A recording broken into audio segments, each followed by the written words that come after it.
आदर, आदाब, अभिनंदन, आभार मेरे झांसी और बुंदेलखंड के मित्रों, दोस्तों, भाइयों, बहनों और मेरे देश विदेश के साथियों। जैसे कि मैंने आपसे कहा था, आज फिर एक बार दो बातें आमने सामने पर मैं आपके सामने उपस्थित हूँ और हम बात करना चाह रहे हैं आज डेल्टा प्लस वेरिएंट, जो आज चिंता का विषय है पूरे देश के लिए।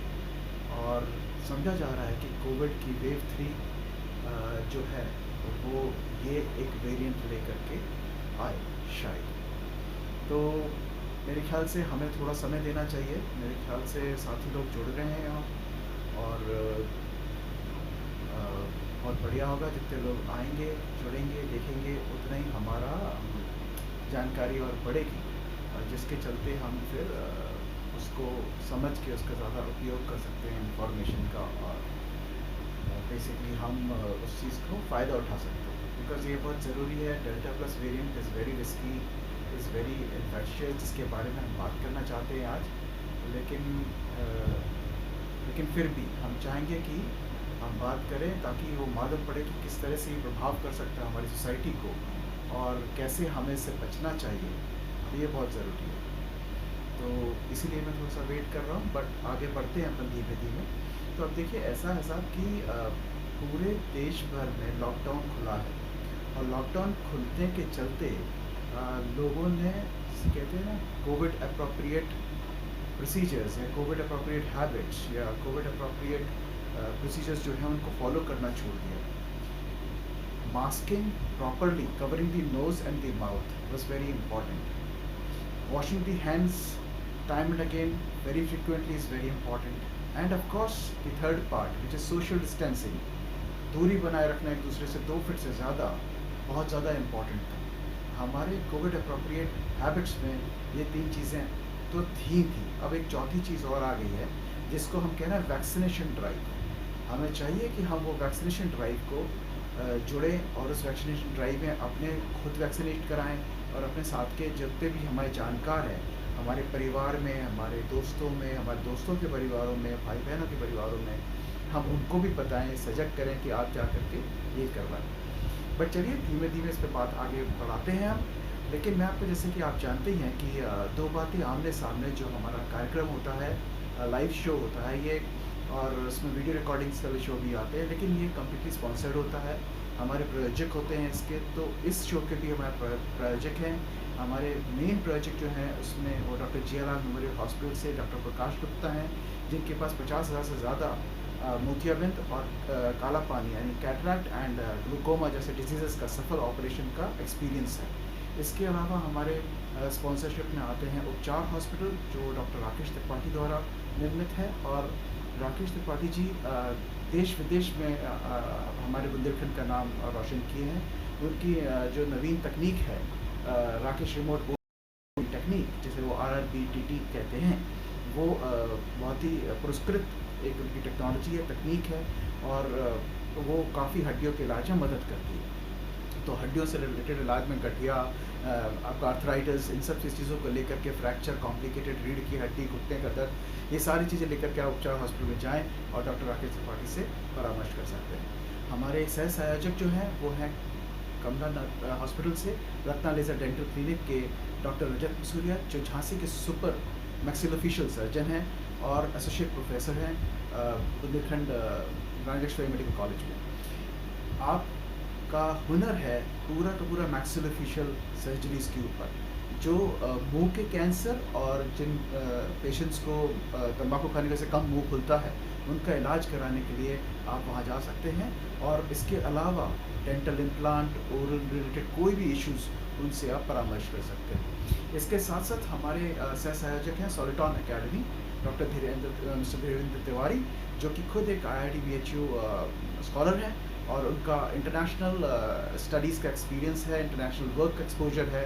वो 15 साल नीदरलैंड्स रुके हैं, और वहाँ से आप वापस झांसी आए, जहाँ वो IIT JEE और नीट के जो प्रिपरेटरी स्टूडेंट्स हैं उनकी मदद कर रहे हैं, उनको प्रॉस्पर करने के लिए, उनका प्रीमियम इंस्टीट्यूशंस में सिलेक्शन के लिए। तो ये हमारे सब सह संयोजक हैं। हमारे एक संयोजक हैं ग्लोबल हीट क्योर सॉल्यूशन, जो आजकल की गर्मी है जिसकी वजह से आपका एसी 24 घंटे चलता है और एसी जो है इतना ज़्यादा बिजली का बिल आता है, आप इस पर कटौती कर सकते हैं उनसे परामर्श करके, उनसे मिल करके। बस उनके पास जापानीज़ टेक्नोलॉजी है जिसके थ्रू वो रूम का टेम्परेचर गिरा देंगे और एसी का आपका चलना कम हो जाएगा और आपका मंथ ऑन मंथ महीने दर महीने आपकी बिजली के बिल पे कटौती और सेविंग्स होगी। इन सब लोगों का डिस्क्रिप्शन और फ़ोन नंबर्स आपको मेरे डिस्क्रिप्शन में मिल जाएगा वीडियो के, जिनको आप बाद में देख सकते हैं और उससे बात कर सकते हैं। तो आइए अब सीधे हम चलते हैं अपने वीडियो के ऊपर और बात करते हैं आज कोविड वेरिएंट्स की, डेल्टा प्लस वेरिएंट्स की, जिसको समझा जा रहा है कि ये एक नया वेव 3 लेकर के आने वाला है कोरोना के चलते। तो अभी जैसे कि मैं आपको ये बताना चाहूँगा कि ये वेरिएंट्स क्या होते हैं, पहले हमें ये समझना बहुत ज़रूरी होगा।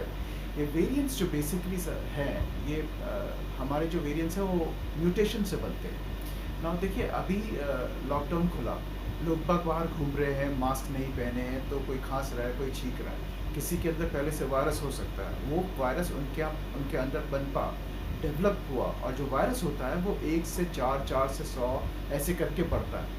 तो हर एक म्यूटेशन में 100 से 200 डीएनए के चेंजेस होते हैं, वो म्यूटेशन की फिलॉसफी साइकोलॉजी है। तो दिस इज हाउ प्रजनन में हर एक डीएनए 100-200 बार म्यूटेट होता है। तो उसमें कुछ म्यूटेशन का असर नहीं होता है, लेकिन कुछ घातक भी होते हैं, जो वायरस के हिसाब से मैं बोल रहा हूँ। तो उसमें आपका जो ये वायरस है अपना प्रॉपर्टीज़, अपना स्वभाव बदलता है। और यही हुआ जब चाइना से वुहान वायरस शुरू हुआ या ओरिजिनल कोरोना वायरस शुरू हुआ और उसके बाद उसके वेरिएंट्स बनते गए और वो इतना ज़्यादा आक्रामक हो गया और इतना ज़्यादा तीव्र हो गया और इतना ज़्यादा वो असरदार हो गया। तो ये एक रेप्लिका मल्टीप्लिकेशन की थ्योरी है जो हर एक उस बॉडी में होती है जिसके अंदर प्रजनन का स्वभाव होता है, रीडेवलपमेंट का स्वभाव होता है। That is how mutation happens. और डीएनए के चेंज होते वो नई नई कॉपीज़ बनाता है, नए नए तरीके के अपने वेरिएंट्स बनाता है। तो अब जैसे अगर हम बात करें इसको लेकर के, म्यूटेशन को, वेरिएंट्स को लेकर के, तो वेरिएंट्स को समझने के लिए मैं आपको ऐसे बताना चाहूँगा कि सबसे पहले जो ओरिजिनल वायरस था, जो चाइना से या वुहान से जो शुरू हुआ, वो वायरस के बाद हमने देखा सबसे ज़्यादा जो घातक वायरस आया वो था alpha virus. That virus was tracked in UK, Britain UK में सबसे पहले अल्फा वायरस आया। उसके बाद हमने देखा बीटा वायरस जो खतरनाक था, जिसको हमने समझा वो आया दक्षिण अफ्रीका से, साउथ अफ्रीका से। उसके बाद आया थर्ड वायरस जो एक और वायरस था, जो जिसे हमने गामा वायरस बोला, और वो आया ब्राज़ील से। और उसके बाद एक और बड़ा वायरस आया जो है डेल्टा वायरस। और डेल्टा वायरस की सेकंड वेव इंडिया की आप देख चुके हैं, जो कितनी खतरनाक थी, कितनी घातक थी। बहुत लॉस ऑफ लाइफ हमारे देश ने झेला है, बहुत टैलेंट हमारे देश से गया भी है। उसके चलते अब ये जो डेल्टा प्लस है, ये डेल्टा का एक्सटेंशन है, डेल्टा प्रजनन से ही आगे लिया जा रहा है, जिसे हम डेल्टा प्लस वेरिएंट बोलते हैं। और इसलिए समझा जा रहा है कि और भी घातक हो सकता है। लेकिन इसके लिए हमें कुछ चीज़ें समझना होगा। जैसे कि पहले तो मैं आपको बता दूँ, ये चूँकि सारे के सारे वेरिएंट्स जो हैं, इन सब वेरिएंट्स में आपको ये तो मालूम पड़ जाता है कि ये कोविड हो गया है या कोरोना हो गया, लेकिन जो डेल्टा प्लस वेरिएंट है वो आपको नॉर्मल आरटीपीसीआर जो हम टेस्ट करते हैं उससे वो समझ में नहीं आएगा। उसके लिए हमको जीनोम सीक्वेंसिंग टेस्ट करवाना पड़ेगा। जीनोम सीक्वेंसिंग टेस्ट एस्टेब्लिश करेगा कि ये डेल्टा प्लस है, कि ये कौन सा वेरिएंट है। तो इसलिए हमारे लिए बहुत ज़रूरी है। लेकिन हमें ये समझना होगा कि हम वो हर आरटीपीसीआर या हर सैंपल काम नहीं कर सकते। तो जहाँ जैसे टेस्ट मिले हैं, जहाँ जहाँ अभी तक मालूम पड़ा है इंडिया में, महाराष्ट्र, केरला, मध्य प्रदेश, इन जगहों पर डेल्टा प्लस के वेरिएंट्स कुछ निकले और इसलिए वहाँ पे बोला जा रहा है कि सैम्पलिंग ज़्यादा होगी, टेस्टिंग ज़्यादा होगी, जिसके चलते वहाँ पे मालूम पड़ सकेगा कि कितना रेशो से बढ़ रहा है। तो ये सारी चीज़ें साथ में चलेगी और तब जाकर के आपको मालूम पड़ेगा कि डेल्टा प्लस कितनी तेज़ी से बढ़ रहा है। अभी केसेस बहुत कम है और काफ़ी ज़्यादा केसेस चाहिए होंगे इंडिया जैसी पॉपुलेशन में, तब मालूम पड़ जाएगी इसकी सिवियरिटी कितनी है या कितनी ज़्यादा इसकी वायरुलेंसी है। तो ये एक बात है। अब देखिए, जहाँ तक हम सिवियरिटी की बात करते हैं, इसमें थोड़ा सा बात कर लेते हैं। सिवियरिटी में पहला जो ओरिजिनल वायरस आया था, उसमें हमको बोला गया था कि हमारे सूंघने की और हमारे स्वाद की शक्ति खत्म हो जाती है, जो नंबर 1 रैंकिंग पे था। ठीक है, उससे मालूम पड़ता था कि आपको कोरोना हुआ है। लेकिन यूके की जो रिपोर्ट है उसमें मालूम पड़ा है जो लास्ट वेरिएंट है डेल्टा वेरिएंट, उसमें ये सबसे ज़्यादा नीचे रहा और सबसे ज़्यादा उभर के वो चीज़ आई जो पहले वायरस में नहीं थी, जो थी running nose.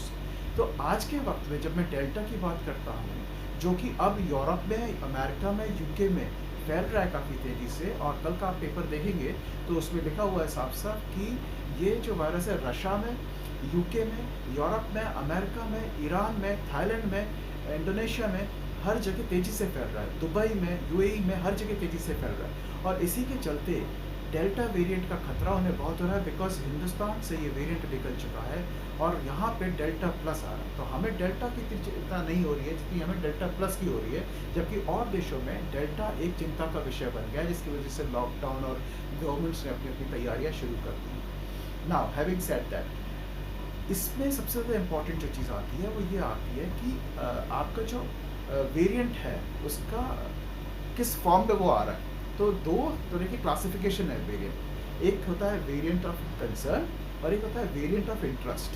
Now variant of interest क्या होता है? वेरिएंट ऑफ इंटरेस्ट वो चीज़ होती है जैसे किसी किसी देश में कौन कौन से वेरिएंट्स निकले उसकी स्टडी, वो कितने घातक थे, उन पर कौन सी दवाई काम करेगी और उसके बारे में जानकारी कि ये म्यूटेशन कैसे हुआ, ये सारी चीज़ें वेरिएंट ऑफ इंटरेस्ट में आता है जो पढ़ाई की तरह से आती है। वेरिएंट ऑफ कंसर्न गवर्नमेंट तब डिक्लेयर करती है, WHO तब डिक्लेयर करता है जब वो तेज़ी से फैल रहा हो, कई देशों में उसकी उपस्थिति देखी गई हो या समझा जाए कि वो बढ़ेगा, और उसको देखा जाए कि सिवियरिटी बहुत ज़्यादा है, उसकी जो इन्फेक्ट करने की क्षमता है वो कहीं ज़्यादा है, और कितना वो घातक है, कहीं वो इम्यून सिस्टम को चकमा तो नहीं दे रहा है, तो उसे हम वेरिएंट ऑफ कंसर्न कहते हैं। डेल्टा प्लस को वेरिएंट ऑफ कंसर्न बोला जा रहा है गवर्नमेंट ऑफ इंडिया के द्वारा, लेकिन अभी WHO को ये इस्टेब्लिश करना है कि ये वाकई में वेरिएंट ऑफ कंसर्न है या ये वेरिएंट ऑफ इंटरेस्ट की कैटेगरी में जाएगा। तो अभी फ़िलहाल के लिए हम ये समझ के चल सकते हैं कि हमारी गवर्नमेंट ने चूँकि इसे वेरिएंट ऑफ कंसर्न बोला है, may be looking to the factors of population, medical facilities and all that, तो उसके वजह के चलते हमारे लिए डेल्टा प्लस, चूँकि हम डेल्टा को देख चुके हैं कोविड वेव 2 में, तो डेल्टा 3 हम अपने आप से तैयारी कर रहे हैं as a variant of concern की तरह सोच कर। तो I think it's a good idea to take it like that. So ये हो गया इसका मतलब। अब मैं आपको थोड़ी सी बात बताता हूँ कि सिवियरिटी भी जब हम बात कर रहे हैं तो इसका क्या प्रभाव पड़ सकता है। तो देखिए ऐसा है, अभी हमारे पास केसेस बहुत कम है जिसके चलते हमें नहीं मालूम में कितना सिवियर है, पर एक बात बहुत ज़रूरी है बताना, ये सबसे ज़्यादा उन लोगों पर अटैक करेगा जो बुज़ुर्ग हैं, पहली चीज़, और सबसे ज़्यादा कोमॉर्बिडिटी के शिकार हैं। अब कोमॉर्बिडिटी क्या होता है? कोमॉर्बिडिटी मतलब अगर उन पहले से कोई बीमारी है और साथ में अगर ये हो जाता है तो उनके लिए बहुत खतरनाक और फेटल बन सकता है। इट बेसिकली मीन्स कि आपको अगर डायबिटीज़ है, ब्लड प्रेशर है, या आपको कोई इलाज चल रहा है कैंसर का या लंग से रिलेटेड किसी डिजीज़ का, तब ये आपके ऊपर एक ज़्यादा गहरा प्रभाव छोड़ सकता है। आपके लिए वो एक चिंता का विषय है और आपको जल्द से जल्द इसके लिए मेडिकल परामर्श लेना चाहिए बिना कोई समय गंवाए। तो ये बहुत ज़रूरी है। तो इसको हम सिवियरिटी के उसमें ले सकते हैं। अब कितने समय में पीक पे जाएगा ये, कितने समय में, हम इस पर थोड़ी बात कर लेते हैं। हर जो वेव है उसमें बोला जाता है कि 1-2 महीने का फ़र्क आता है, 2-3 महीने के बाद वो शुरू होता है। डेल्टा प्लस के वेरिएंट्स आ चुके हैं। ये समझा जा रहा है कि अक्टूबर, जो डॉक्टर रणदीप गुलेरिया ने बोला है एम्स से, वो उन्होंने बोला है कि वो अक्टूबर से लेकर जनवरी के बीच में इसकी साइकिल चलेगी। बहुत सारे एक्सपर्ट्स का बोलना ये है कि अक्टूबर से ये फैलना शुरू कर जाएगा, नवंबर में ये पीक पर आएगा अपनी, और दिसंबर में ये नीचे जाएगा। तो हमको इसके लिए थोड़ा सा टाइम पीरियड में तैयार हो जाए। अभी हमारे पास बफर है, and the good thing is this कि vaccination drive is on the go. हम 1 मिलियन वैक्सीनेशन के रिकॉर्ड के ऊपर बना चुके हैं, जो एक बहुत अच्छी बात है। आप सबसे मेरी हाथ जोड़ के प्रार्थना है कि वैक्सीनेशन के लिए अपने आप को तैयार करिए, वैक्सीनेशन जल्द से जल्द लगवाएं, रजिस्ट्रेशन कराएं कोविन प्लेटफॉर्म पर, और अपने आप को वैक्सीनेशन करवाएं। वो बहुत ज़्यादा ज़रूरी है। In middle of the fact कि आप कोविशील्ड पे जा रहे हैं या कोवैक्सीन पे जा रहे हैं या स्पुतनिक पे जा रहे हैं, और अब तो बहुत अच्छी बात यह है कि 3-4 अलग से वैक्सीनेशंस की लिए परमिशन मिल गई है गवर्नमेंट ऑफ इंडिया से। इसमें आप बहुत जल्दी स्पुतनिक आप देख ही रहे हैं आ चुका है, मॉडर्ना, फाइज़र और ये सारे इंजेक्शंस भी, अब ये वैक्सीनेशंस भी इंडिया में आपको उपलब्ध होंगे। तो इसी के चलते मैं ये सिर्फ कहना चाहता हूँ कि ये बहुत अच्छा वक्त है, हमारे पास बफर है। हमें जल्द से जल्द सोचना चाहिए कि हम कितनी जल्दी वैक्सीनेट कराएं अपने लोगों को, जो बुज़ुर्ग हैं उनको सबसे पहले, ताकि हम उसकी मोर्टालिटी रेट को कंट्रोल कर सकें। हमें नहीं मालूम, अभी डेटा हमारे पास नहीं है बताने के लिए कि कितना सीवियर होगा या कितना इम्यून सिस्टम को फेल कर पाएगा, लेकिन ये बात ज़रूर सच है कि हमारा ये वैक्सीनेशन उसको रेजिस्ट करने में काफ़ी सहायक है, और ये हमें सोच के करना चाहिए।